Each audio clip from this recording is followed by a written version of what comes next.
നമ്മളിപ്പോൾ ഉള്ളത് Thiruvananthapuram central railway സ്റ്റേഷനിലാണ്. മംഗലാപുരത്തുനിന്ന് തിരുവനന്തപുരം സെൻട്രലിലേക്ക് വരുന്ന മലബാർ എക്സ്പ്രസ്സിൽ വന്നിറങ്ങിയതാണ് ഇവിടെ. അപ്പോൾ നമ്മുടെ പരിപാടി എന്താ വെച്ചാൽ പഴവങ്ങാടി ഗണപതി ക്ഷേത്രം സന്ദർശിക്കുകയാണ്. അപ്പോൾ അതിന് നമ്മൾ പോവുകയാണ്. ഈ കാണുന്നതാണ് തിരുവനന്തപുരം സെൻട്രൽ റെയിൽവേ സ്റ്റേഷൻ.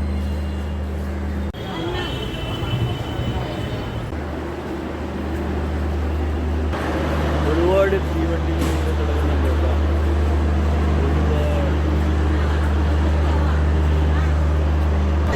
ഈ നടപ്പാലം കടന്ന് അങ്ങടെ അപ്പുറം പടിഞ്ഞാറ് ഭാഗത്തേക്ക് കടന്നിട്ടാണ് പോകേണ്ടത്. തിരുവനന്തപുരം സെൻട്രലിൻ്റെ പുറത്ത് കോച്ചിങ് ഡിപ്പോട്ട് എന്ന് പറഞ്ഞിട്ട് കാണാം. കോച്ചിങ് ഡിപ്പോട്ട് നമ്മൾ ട്രെയിനിൻ്റെ കോച്ചിൻ്റെ അടിഭാഗമാണ്. ആണ് തിരുവനന്തപുരം സെൻട്രൽ റെയിൽവേ സ്റ്റേഷൻ പുറത്തുനിന്നുള്ള വെച്ച്. നമ്മൾ ഇപ്പോൾ പഴവങ്ങാടി ഗണപതി ക്ഷേത്രത്തിലേക്ക് എത്തിയിട്ടുണ്ട്. റോഡ് തിരക്കൊടിച്ച റോഡാണ്.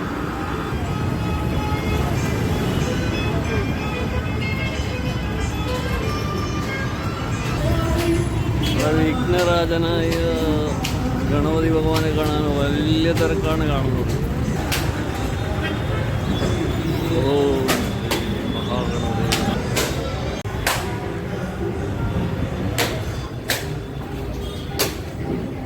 ക്ഷേത്രത്തിൻ്റെ മുൻവശത്ത് ഭക്തർ വിഘ്നങ്ങളൊക്കെ മാറിക്കിട്ടാനായി നാളികേരം ഉപയോഗിക്കുന്നു.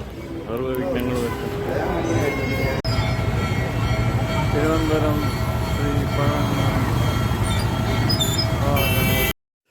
ഗജാനനം ഭൂതഗണാതിസേവിതം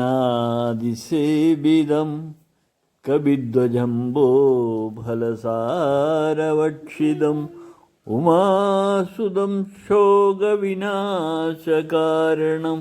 നമാമി വിഘ്നേശ്വരപാദ